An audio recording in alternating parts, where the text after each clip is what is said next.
mesenchymal stem cell induced in vitro generation of regulatory T cells, future novel cellular therapy for tolerance induction in transplantation. Please. Thank you. Good morning, chairpersons and distinguished guests. I'm sure that everybody of us has faced a kind of fiasco or crisis somewhere, sometime in life, which has bring forth us the importance or need or presence of a watchful eye in form of any regulatory body or regulation. And with regards to our human body, specifically with regards to immunological system, we all know that this function is carried out by the cells known as regulatory T cells. It's not going next. Okay. Yeah, and it gives me an immense pleasure to share our experience of in vitro generation of regulatory T cells using mesenchymal stem cells for tolerance induction in renal allograft recipients. And of course, this is our Institute of Kidney Diseases and Research Center in Ahmedabad, India, where under guidance of our team leader, Professor Dr. Rachel Trivedi sir, this research has been carried out. A crucial role of regulatory T cells in maintenance of immunological tolerance is very well known to all, where Tregs play a major role in shutdown of T cell mediated immunity, as well as also suppresses the autoreactive T cells which have escaped the negative selection process in the thymus.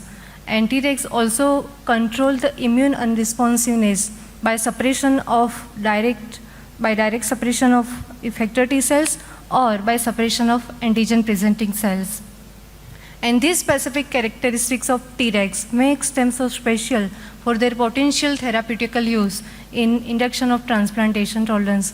But as you all know, that the major obstacle in the field of transplantation, solid organ transplantation biology, is use and requirement of immunosuppressive regimens, which keeps the clinicians and researchers away from induction of transplantation tolerance. And for this, to achieve transplantation tolerance, one needs to have enough number of T regulatory cells. But as you all know, that naturally occurring Tregs in human body are less than 2 to 4% of total T cell repertoire. And with this background, our aim was to generate T regulatory cells in the lab using immunosuppressed recipients' peripheral blood with donors derived mesenchymal stem cells for induction of transplantation tolerance in renal allograft recipients. This procedure was consisting of 3 stages, first being generation of mesenchymal stem cells from adipose tissue and separation of mononuclear cells from peripheral blood. Second being co-culture of mesenchymal stem cells and mononuclear cells. And third being harvestment and infusion of Tregs and their infusion in allograft recipients. For generation of mesenchymal stem cells, donor's adipose tissue was derived from the abdominal region under general short anesthesia by resection, and this adipose tissue was minced into fine pieces in the lab under sterile condition and was cultured for next 9 to 10 days. And at the 10 days, the mesenchymal stem cells were harvested. Now at the time when mesenchymal stem cells were harvested, the peripheral blood, 30 to 40 ml of peripheral blood from immunosuppressed recipient was derived, and mononuclear cells were derived using differentiation, using gradient separation media. And these mononuclear cells were divided into 2 parts. First being responder T cells, and second which were subjected to irradiation, were acted as a stimulator PBMC. In the second stage, the co-culture of mesenchymal stem cells with peripheral blood mononuclear cells was carried out, and provision of IL-2 was given into TAR. And at this point, to check the importance of mesenchymal stem cells in induction of Tregs, the controls were carried out without using mesenchymal stem cells, where mononuclear cells, responder and stimulator were co-cultured with each other or alone with IL-2 under same culture condition for next 10 days. At the end of 10 days culture, the Tregs were harvested, were checked for their sterility, viability, and immunofluorescence marking and flow cytometry, and were infused in the thymus, the T cell academy of the renal transplant patient. And as you can see here that at the end of 10 days culture, we observed the increase in their CD4 positive, 25 positive and 127 markers, along with increase in CTLA4 positive cell population. As you can see early that at initial stage, 4 positive, 25 positive and 127 negative cells were 1.1%, which increased up to 28.8% at the termination of culture. In same way, CTLA4 also increased up to 46.7%, along with CTLA4 positive, 25 positive at the termination of culture.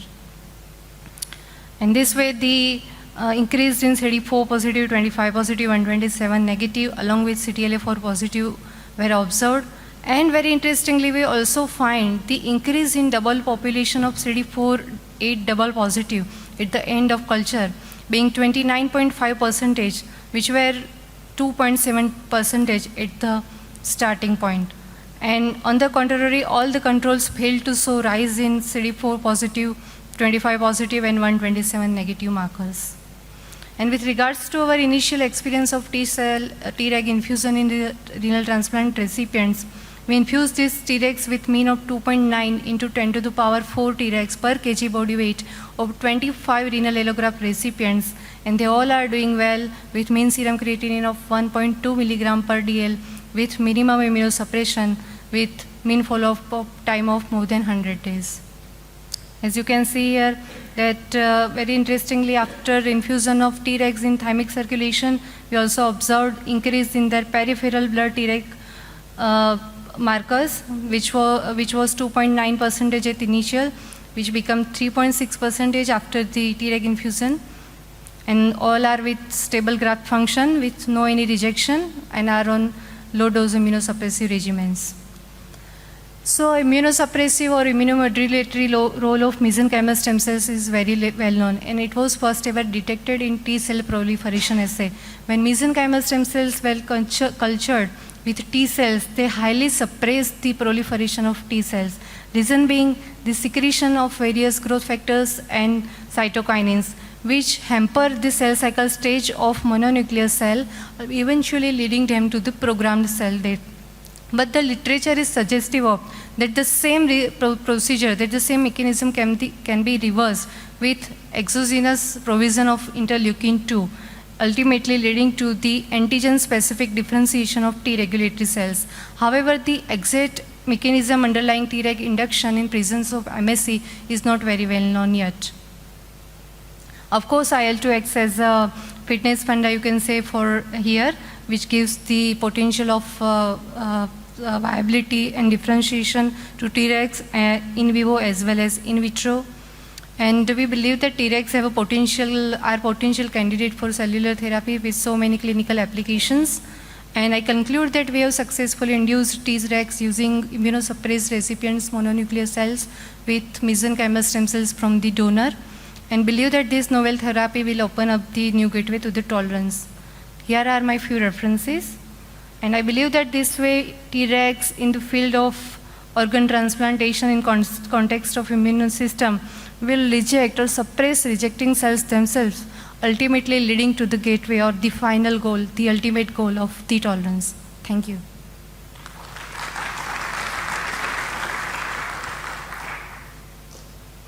Open the discussion. There is some questions. Of course, you use adipose tissue mesenchyma. You know, I bore with my interest, interesting on this. If all other mesenchymal stem cell works again in the same way, or there is some differences between the different tissue, for example, subcutaneous or bone marrow or some. Basically, there are just a percentage difference in derivation of mesenchymal stem cells. Like we derive from bone marrow or adipose tissue, there is a difference in the total amount or total outcome of mesenchymal stem cells, as per I understand and believe.